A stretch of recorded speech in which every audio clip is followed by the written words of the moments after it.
Full story. My stepmom called me too fragile, so I prescribed her a dose of her own cruelty. My stepmom said I was too fragile to go anywhere without her. She hid my insulin twice, then told everyone I was just being dramatic. When I collapsed at school, she cried the loudest. So I started logging everything. Every omitted dose, every lie. The day my doctor asked me to bring in my meds, I brought hers too. Now everyone knows who was really sick, and who was just faking it. But that's not where the story begins. It starts a year earlier, when I moved back in with my dad after a blood sugar scare during freshman year. I'd been living with my mom since the divorce, but after her hours got cut and insurance got tricky, it was decided, not asked, decided, that I'd be better off with a stable parent. Meaning the one with the bigger house and a wife who wore matching outfits to PTA meetings. From the moment I walked through that front door, my stepmom Sarah treated me like a project. Not in a nurturing way. In a let's fix the broken thing before guests see it kind of way. The fridge was suddenly stocked with things I couldn't eat, then cleared out when I asked for almond milk. She offered to manage my medication to ease my stress, and I, stupidly, agreed. I wanted to be good, grateful, normal. The first time I noticed something was off, it was small. My vision blurred slightly during a quiz. I brushed it off. Stress. Then 2 days later, I woke up with tingling hands. She said it was because I'd slept all twisted up like a pretzel. The third time, I blacked out in the hallway after gym. The nurse called home, Sarah answered. She told them I had a habit of over-exaggerating. And they believed her. She was good, so good. She cried in front of the principal. She's been through so much, she said, squeezing my shoulder while I sat half-conscious under those fluorescent lights. I just want her to be okay. But I wasn't, and deep down, I knew why. I started keeping a notebook. I logged every injection, every skipped dose. Every day I handed her my kit and got back only part of it. Once, I found my rapid-acting vial half empty and filled with water. Just a little, just enough. She never said anything overt. That was her gift. She always couched it in concern. Like when she told the doctor I was forgetting things more often. Like when she pulled my dad aside after dinner and whispered just loud enough, "She's not as stable as she says she is." Or when she told the school counselor I might be struggling mentally with the transition and should maybe limit my activities. I went from being top of my class to missing assignments. Not because I was lazy. Because I was sick. Actually sick. And the person assigned to take care of me was orchestrating every symptom.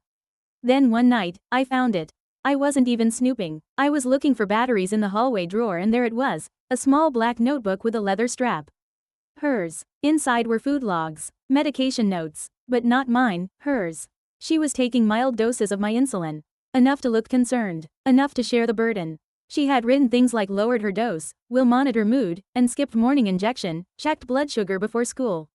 Checked, not forgot, not missed, checked, on purpose. And under it all, receipts. For syringes, for a second glucose meter.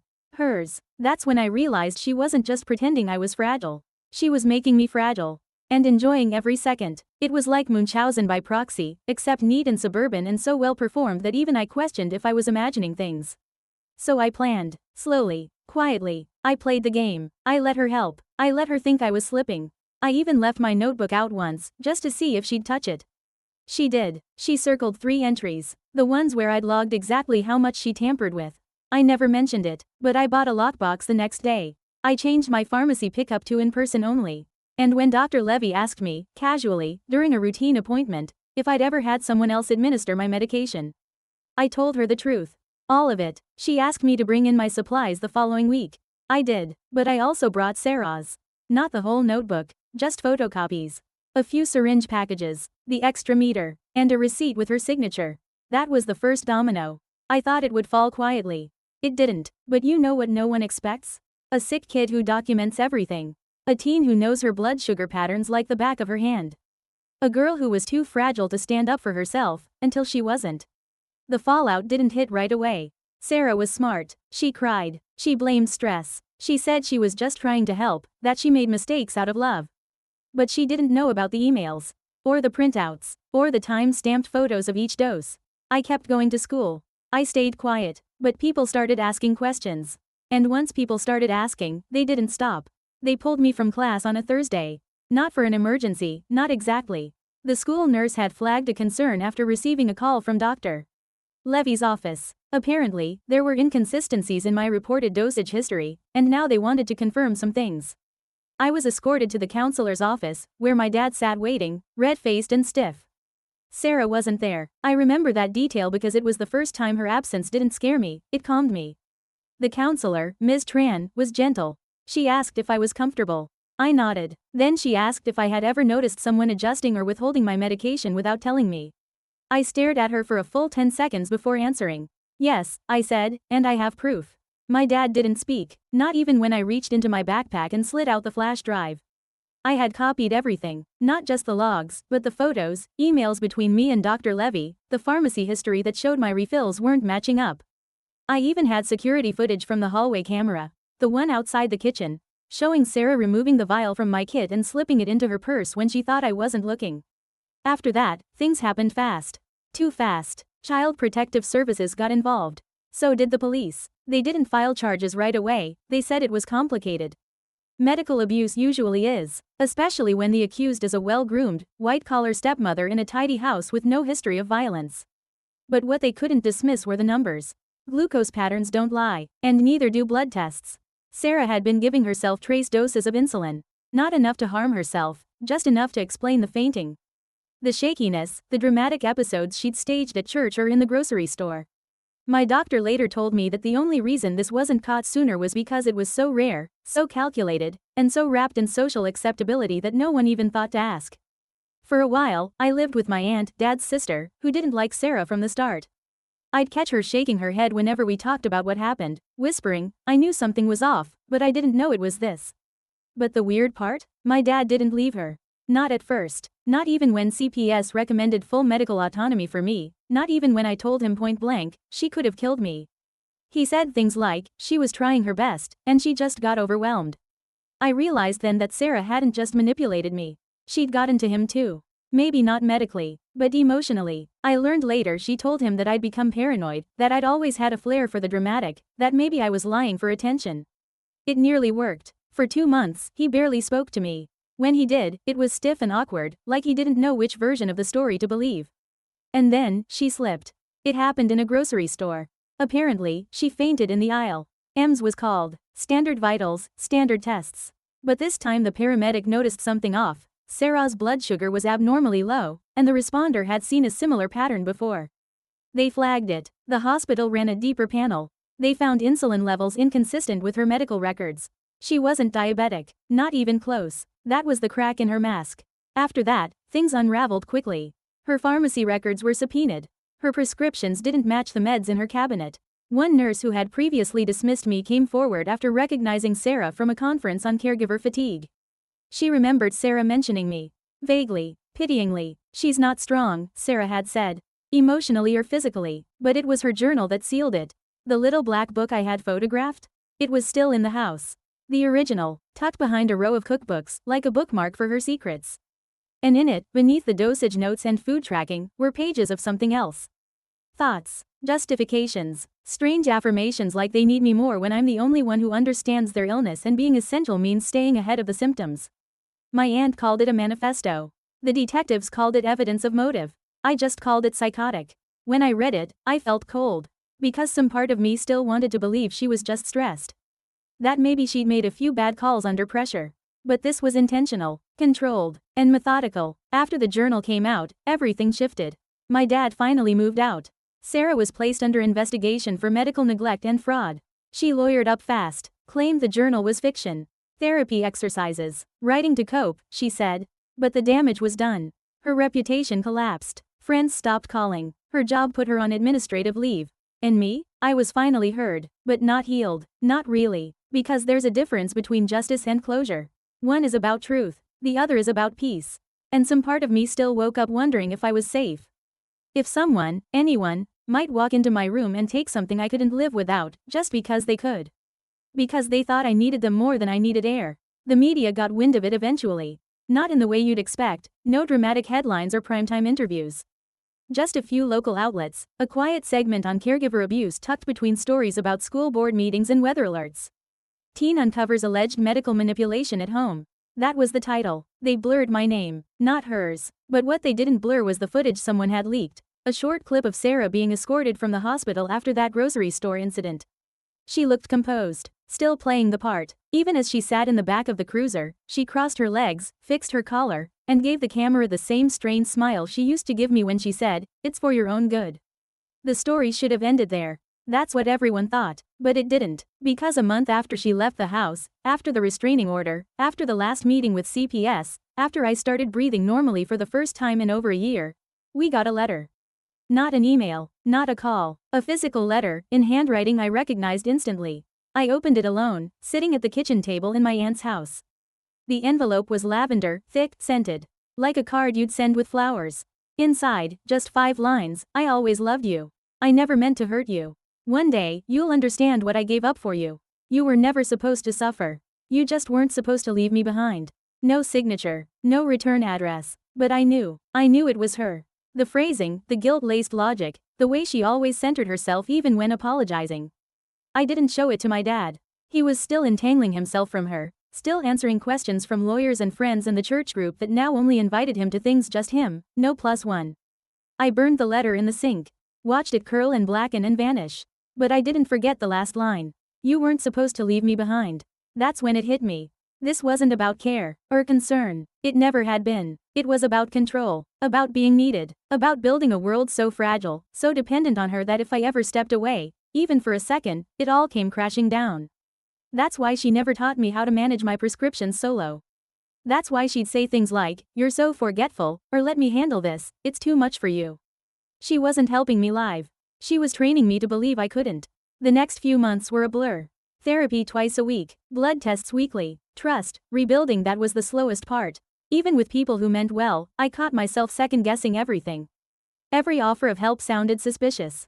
Every friendly reminder felt like manipulation in disguise. But slowly, I started taking control. I managed my refills. I timed my doses. I color-coded my supply drawer. I even joined a support group online for teens with chronic illnesses, and that's where I found others like me.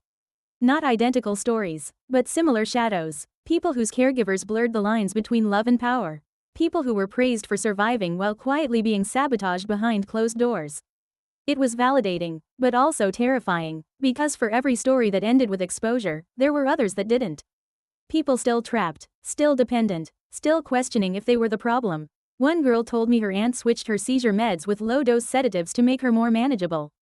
Another said her dad threw out her inhaler every time she cried, saying, "You're only wheezing because you're panicking." I read those posts with shaking hands. Because I wasn't alone, but that also meant Sarah wasn't unique. There were more like her. Smiling, helping, loving, and quietly destroying. At one point, I got a message from a stranger. The username didn't mean anything to me at first. Just numbers and letters. But the profile picture, a photo of an ocean at dusk, was identical to the canvas hanging in our old living room. The message was just one sentence. "You made me look like a monster, but you know I saved you." I didn't respond. I reported it, blocked it, but I didn't sleep that night. Not because I was scared she'd show up. The restraining order was still in place, and she'd never been stupid. No, it was something deeper. A sickness that had nothing to do with blood sugar. It was the realization that part of me still wanted her to love me. Still wanted an apology that wasn't a performance. Still wanted a version of her that might never have existed. I brought it up in therapy. My counselor said something that stuck with me. People who manipulate your survival often convince you that their love is the only thing keeping you alive. Undoing that belief takes longer than any physical healing. And she was right. I had the facts. I had the proof. I had the support. But I also had years of conditioning telling me that if I didn't let someone else hold the syringe, I'd die. That being sick made me safe. That fragility meant affection. Rewriting that narrative was, and still is, the hardest part. About 6 months after the investigation wrapped up and Sarah was formally charged, the lawyer representing my father called to ask if I'd be willing to provide a written statement for the custody hearing, not for me, but for Sarah's younger daughter from a previous marriage. Emma. She was 9. We'd lived in the same house for almost a year, and while she was too young to understand most of what happened, I still remembered the way she looked at Sarah when she thought no one else was watching. Like she was scared to breathe too loud. Like silence kept her safe. At first I said no. I didn't want to get involved. I wasn't sure if I was ready to revisit everything in writing. Not for a courtroom, not for people who didn't know what it was like to sit at a dinner table and wonder if the food was safe, if your medication was real, if your mother was pretending to cry or actually about to snap. But then I got a letter. Another one, slid under my aunt's front door this time. Plain envelope, no name. Inside, a child's drawing. Crayons on lined paper. It was me and Emma standing in front of the kitchen sink, where I used to help her wash her lunch containers. She had written my name in big block letters above my head and the words "thank you for not yelling" underneath. I sat with that for a long time. I kept staring at the page like it would move, like it would answer the questions I didn't want to ask. Was she being hurt too? Had Sarah used the same tactics, or worse, on her? What would happen if no one believed her? If she grew up thinking this was normal? So I wrote the statement. I didn't include everything, not the worst parts, just enough to show a pattern. Enough to let the court see that Sarah had a tendency to reframe abuse as care, and that children in her house tended to need her more the longer they stayed. I mailed it in, didn't think about it again for a while. But weeks later, Emma's father, Sarah's ex-husband, reached out. He thanked me, said he hadn't been able to get full custody before because Sarah presented herself so well. Calm, loving, involved. But after the charges, after the documentation, and especially after my statement, the judge reversed everything. Emma went to live with him full-time. She'd be starting school in a new district. He promised to keep her safe. I wanted to believe him. I still do. Around that time, my dad started trying to repair things with me. Not all at once, not with a big apology or dramatic gesture. Just slow things. Showing up to my endocrinologist appointments again, asking how school was. Sitting through one of my therapy sessions when I said I wasn't sure if I wanted him there. The hardest part was realizing he wasn't evil. Just blind, just weak in all the places she had learned to exploit. He wasn't the one who hurt me, not directly. But he was the one who didn't stop it. The one who looked away when I started shrinking into myself. The one who let her translate every tear I cried into something emotional instead of something real.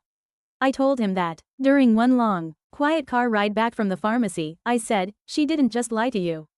She lied through you." He didn't answer, just gripped the steering wheel tighter. Then, a few minutes later, he said, "I didn't know how to believe you without admitting what I let happen." That stuck with me, not because it made it better, but because it explained something I hadn't been able to put into words. Some people would rather protect the version of themselves that didn't fail you than actually make it right. But he was trying now. And I was trying too. To be whole, to feel safe again. I started journaling again, not to track abuse, but to track healing. I wrote down every day I woke up and felt like my body belonged to me. Every time I adjusted my pump without checking over my shoulder. Every time someone offered to help and I didn't flinch. I joined a health advocacy group at school. Spoke about medical independence for chronically ill teens. The first time I stood in front of that classroom and said, "You are not fragile, they just needed you to believe that so you wouldn't fight back," I saw 3 girls cry quietly in the 3rd row. One of them found me after and said, "My aunt keeps my inhalers in a locked cabinet. She says it's so I don't overuse them." I told her to talk to someone. I gave her the name of my therapist. I didn't fix her situation. But I cracked something open. And maybe that was enough for now. But then, just when I thought things were finally settling, another twist came. A woman from a support group reached out to me online. She said she'd seen my name mentioned in a local article, and something about the description of Sarah felt familiar. Too familiar. She asked if Sarah had ever worked as a private caregiver before marrying my dad. I said I wasn't sure. She sent me a link. An archived post from a different state, 5 years earlier. A woman describing a caregiver who gradually took over my son's meds, and then insisted I wasn't fit to manage his treatment anymore. The son had ended up hospitalized. The caregiver had vanished before they could press charges. The name she used back then? Sarah C. Different last name. But the same first. Same writing style. Same manipulation patterns. That's when I realized, I might not have been her first. Just the first who fought back. After I read the archived post, I sat still for almost an hour.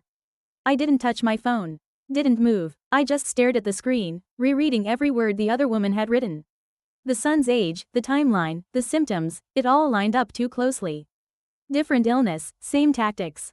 A familiar blueprint. Sarah hadn't created the playbook with me. She'd rehearsed it before, perfected it. The realization made me nauseous. Because if this woman was telling the truth, and I believed she was, that meant Sarah didn't just accidentally become who she was. She had patterns, a history, a trail of people who probably didn't even know they were being hurt until the damage was irreversible. I debated showing it to my dad.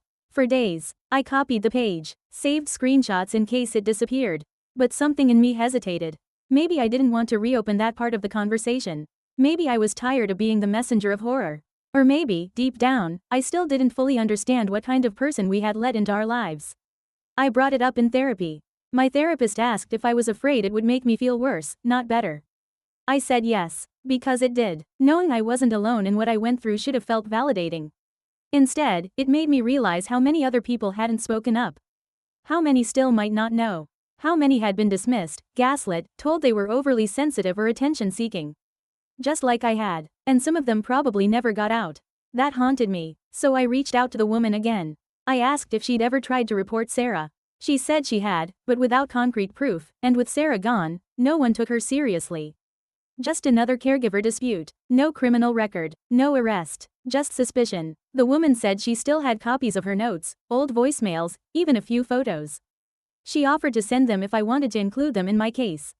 I asked for them, and when I saw what she had, scribbled logs, time-stamped texts, dosage inconsistencies, I felt like I was looking at my own past, just with different names. I packaged it all, submitted it to the detective who'd handled my original case. He said he'd keep it on record.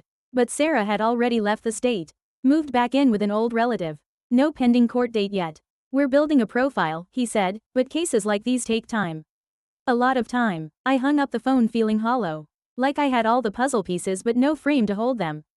That's when I started writing everything down again. Not just for me. For them. For Emma. For that woman's son. For anyone who might cross Sarah's path someday and wonder why the air suddenly feels thinner. Why they're second-guessing their memory. Why their medication never seems to work quite right when she's around. I wrote every detail I could remember. How she kept a care binder but would always forget to record my lows. How she insisted on bringing my medication upstairs every night but refused to let me touch it after 8 p.m. How she'd change the labels on vials if I started asking too many questions. I remembered once waking up to her hand on my wrist, checking my pulse, whispering, "You sleep too still. I thought you'd stopped breathing." She smiled when she said it. I smiled back, but my heart was hammering. That memory kept returning at odd times, while brushing my teeth, while standing in line for coffee, while hearing the crinkle of a pill bag in someone else's purse. Trauma echoes, even when you think you've shut all the windows. By the time fall came around, I'd started my senior year. I got into a routine. Class, therapy, work shifts at the bookstore. I kept to myself, but I was functional, truly functional, for the first time in years. I managed my own meds. My numbers stabilized. I started applying to colleges, looking for programs with strong disability support and distance from everything that reminded me of her. My dad, for his part, was quieter. Changed. Humbled. He asked before offering help now. He never mentioned Sarah, not unless I did first. Once, he asked if I'd ever forgive him. I told him I didn't know. And I meant it. Forgiveness, like healing, wasn't linear. It came in waves. Some days, I felt nothing but fury. Others, just sadness. But most days, I felt tired. Tired of being someone's lesson. Tired of being strong. Tired of reliving the same questions. Why me? Why her? Why didn't anyone see it sooner? But then, one afternoon in November, I got a message that shifted something. From Emma. Not her dad. Not through a lawyer. Direct. She'd found me on a school platform, now that she was old enough to use email. All she wrote was this: "I remember you always brought your own food and let me eat the raisins even though you liked them too. That's how I knew you were kind. I hope you're okay now." I cried in the hallway. Not because it hurt, but because it didn't. Because for once, something from that house didn't come wrapped in cruelty or manipulation. Just a memory. Just a small kindness reflected back at me after all this time. I wrote back. Kept it simple. Told her I was okay. Told her I was proud of her. Told her she could always write to me, even just to say hi. It wasn't a happy ending. But maybe it didn't need to be. Maybe survival was enough. Maybe being the girl who made it out, and stayed out, was more powerful than any courtroom verdict or perfect closure speech. I thought I was broken. Fragile. But fragility isn't weakness. It's what we call strength before we're allowed to admit how much we survived. By winter, Sarah's name had faded from most conversations. People moved on. My school had new gossip. The neighbors had a new couple to whisper about, something involving late-night yelling and a broken garden gnome. Even the local news stopped returning my dad's calls. But I hadn't moved on. Not really. Healing doesn't mean forgetting. It means learning how to live without waiting for the next hit. I still checked expiration dates obsessively. I still kept an extra test kit in my backpack. I still flinched when someone touched my shoulder unexpectedly, and I hated that. Because I wanted to be the version of me I might have been without her. The girl who trusted easily. Who didn't monitor every pill, every bottle, every pattern in someone else's behavior like she was still under surveillance. I didn't know how to stop surviving, even when no one was watching anymore. But then something happened that forced me to look at things differently. I was walking home from work one night, same route I always took. Past the bakery, past the shuttered laundromat, under the flickering streetlight that no one ever fixed. And I saw her. Not Sarah, but someone who looked so much like her from the back that my body froze before my brain could catch up. She turned, smiled at someone else. It wasn't her, but the resemblance was enough to shake something loose in me. I got home and stared at myself in the mirror. Pale, tense, jaw tight, like I'd just seen a ghost. But Sarah wasn't dead. She was out there, living, breathing, maybe planning her next performance. And that idea, that she could still be hurting someone, made my hands shake with something I hadn't felt in months, rage. Not fear, not sadness, rage. That night, I reopened the document I'd saved months ago. All my notes, the woman's statement, the hospital records. I read every page like I was preparing for something. A war, a reckoning. I didn't know what I'd do with it yet. But I knew one thing, I wasn't done. A few days later, I emailed the detective again. Told him about the woman's case.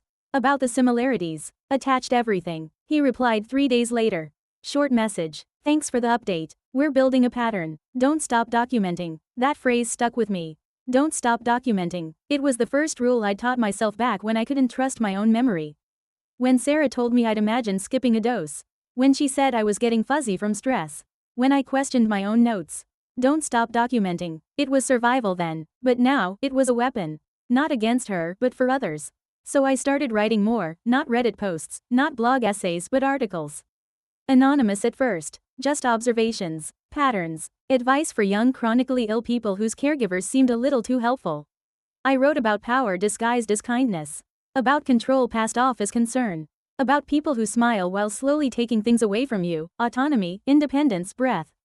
I didn't name names, but I didn't have to. The messages started coming in within weeks.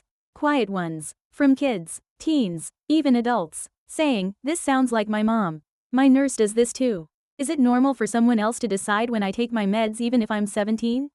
Some of them just said thank you. Others sent voice notes they weren't brave enough to transcribe. One girl told me she had spent 2 years thinking she was just bad at managing her condition until a substitute teacher asked one question: "Who usually holds your medication?" Her mom, she'd said. Always her mom. She was 12. I listened. I replied when I could. Sometimes just with links. Sometimes with full paragraphs. I wasn't a therapist. I wasn't a lawyer. But I was someone who knew what it felt like to lose your voice inside someone else's performance. One of the hardest messages came from a college student who said she stopped taking her insulin altogether after her boyfriend started helping too much, asking to inject her himself, hiding her kit as a joke, telling her it was cute how she needed him. She said it made her feel wanted at first.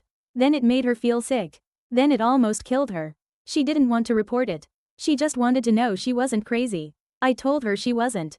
That's when I realized this wasn't about Sarah anymore. It never really had been. She was just the face of it. The performance. The poster child for people who build cages out of care. But the system, the silence, that was so much bigger. It wasn't about one stepmom in one house. It was about how easily people believe the caretaker instead of the kid. How quickly authority is assigned to the person with the clipboard.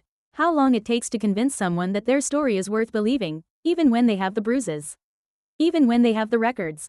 Even when they're dying slowly and smiling through it because they think that's the only way to stay loved. I kept writing. I started putting my name on the posts eventually. Not all of them, but enough. I was scared. Still am sometimes. But the more I told the truth, the more I felt like I owned my body again. Like it wasn't just a stage for someone else's drama. It was mine. Mine to manage. Mine to protect. Mine to live in, fully. I still don't know where Sarah is. Her trial date keeps getting pushed. She hasn't contacted me again. Not directly, but I got another envelope a few weeks ago. No return address. Just a single page, cut from a magazine.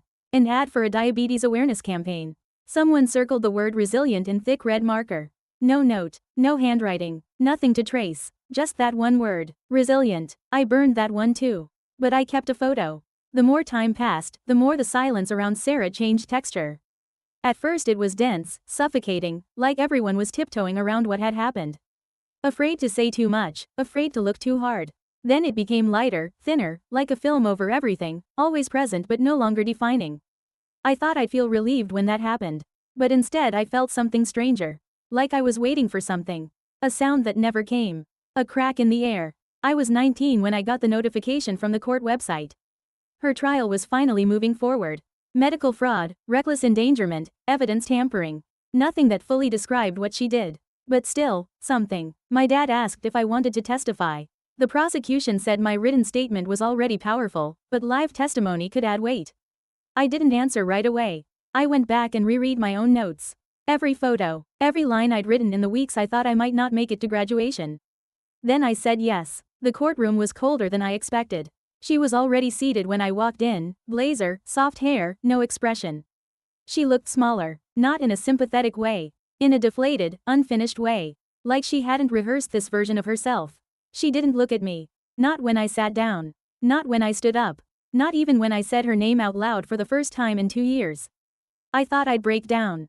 I didn't. I spoke clearly. I told the court exactly what she did, how it felt, what it looked like behind closed doors.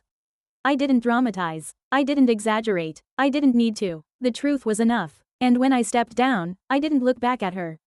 Not once. The verdict came a week later. Guilty on 2 counts. Not everything, but enough for a sentence. She was taken into custody. There was no outburst, no crying, no begging for forgiveness. She just blinked slowly and stood when the bailiff told her to. The same way she used to stand when it was time to refill my kit, slow, deliberate, like she was still in control. That night, I slept for almost 12 hours. No nightmares, no jolting awake at 3 a.m. in a cold sweat. Just silence, deep and clean. I thought that might be the end of the story. But a few months later, something happened that I still think about almost every day. I got an email from a woman in another state, someone who worked at a private facility that housed caregivers undergoing mandatory psychiatric evaluations. She didn't say much, just that Sarah had mentioned my name, that she had expressed a desire to write me something, but was advised against it. For everyone's protection, the woman said. I asked why she was telling me this. She said, because she doesn't seem to understand what she did. But I think you do. And sometimes it helps to know they still think about you for the wrong reasons. I didn't reply, but I didn't delete the email either. I just archived it, like a scar I don't touch, but also don't cover up.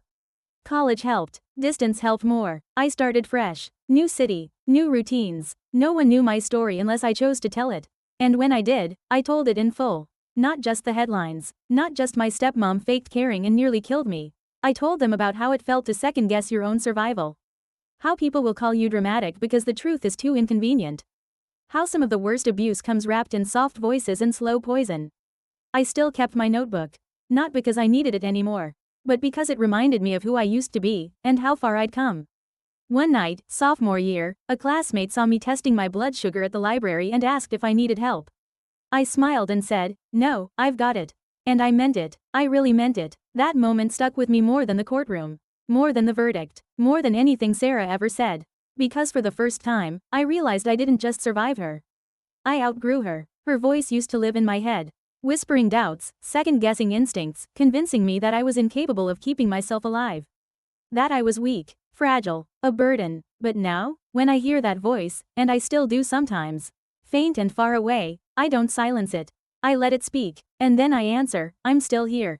And you're not. That's what healing is. Not erasing the past, but refusing to let it write the next chapter. I know she'll never understand.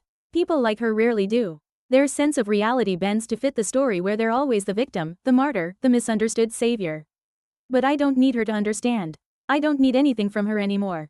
And that, more than any punishment or apology, is what sets me free. People still ask me how I got through it. How I didn't give up. How I didn't lose my mind watching someone twist my survival into her performance and still manage to smile while doing it. And the truth is, I did give up. A little, quietly, in those late nights when I stared at my glucose monitor and wondered if maybe she was right. Maybe I was too fragile. Too much work. Too broken to function alone. She didn't just mess with my insulin. She messed with my identity. She turned my own body into something I feared. And the worst part? She made it look like love. But what got me through it wasn't revenge. Or justice. Or even the trial. It was remembering that I still had a future she couldn't write. That every log I kept, every silent record, every crazy note I wrote down wasn't paranoia, it was survival. People like her depend on silence. On shame. On the world believing that the girl who cries for help is just being dramatic. I wasn't. And if you're reading this, and any of this sounds familiar, neither are you. I don't care how well they smile in public. How many people they've convinced. How perfect they seem to strangers. If someone makes you question your reality, if they chip away at your independence under the mask of concern, if they turn your illness or struggle into a stage for their own sympathy, that's not care. That's control. And you don't owe anyone your silence just because they call it love. I still keep the notebook. I don't write in it much anymore. I don't have to. My meds are locked, managed by me, no missing doses, no mystery lows. But sometimes I open it and look at those old pages, the shaky handwriting, the desperate annotations, the proof I didn't know I was building while I was just trying to stay alive. And I think, I saved my own life. I didn't wait for someone to believe me. I became the evidence. I don't think there will ever be a day where I forget what she did. That's not the kind of thing that disappears. But the grip it has on me? That's different now. It's not fear. It's not grief. It's power. The kind you get from crawling out of something meant to keep you small, and realizing you're bigger than anything they ever tried to shrink you into. So yeah, maybe I was fragile once. But now I'm dangerous. Because I remember everything. And I'm not afraid to write it down.